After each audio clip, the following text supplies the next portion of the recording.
С наступлением летних каникул многие родители не знают, чем полезным занять своих детей. Поэтому мэрия Южной столицы совместно с Ошским городским управлением образования организовали для учеников краткосрочные летние лагеря. Сегодня в Центре детского творчества «Келечек» прошло торжественное мероприятие в честь завершения первого потока краткосрочного лагеря. Дети выступили с танцевальными и театральными номерами, продемонстрировали новую коллекцию одежды, которую создали из подручных материалов. Родители остались довольны работой лагеря. О том, что в Центре детского творчества открылся лагерь для детей, нам сообщила учительница. Я с радостью отдала свою дочку сюда, но даже не ожидала, что ей будет настолько все интересно. За такой короткий период дети многому научились. Это не может не радовать. В общем, хочу выразить огромную благодарность всем организаторам лагеря.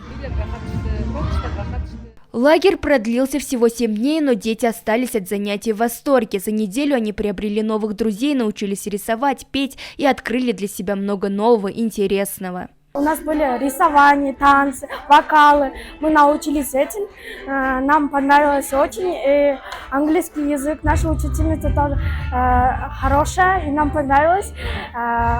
Тут, оказывается, очень круто и хорошо. Мне понравилось в лагере то, что каждый день разнообразный, каждый день учат новому и не зацикливаются на одном и том же. И помогают, если какой-то человек ошибается, и всегда прощают.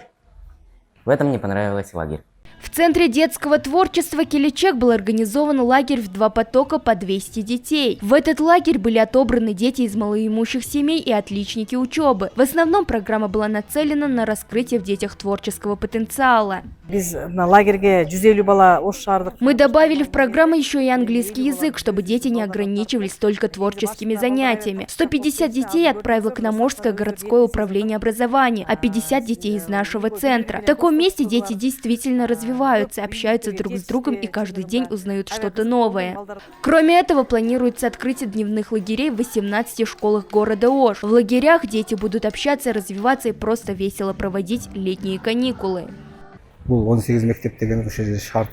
Сейчас 2000 школьников будут ходить в дневные лагеря. Разница от обычных лагерей только в том, что там они не будут спать, но также детям будут давать завтраки и обеды. Такие лагеря развивают детей. Отметим, что Ошское городское управление образования устраивает каникулы для 40 тысяч школьников, а сегодня 145 детей были отправлены на недельный отдых на озеро Иссык-Куль. Нагима Бакаева, Бектур Халыбекулу, ЛТР, город Ош.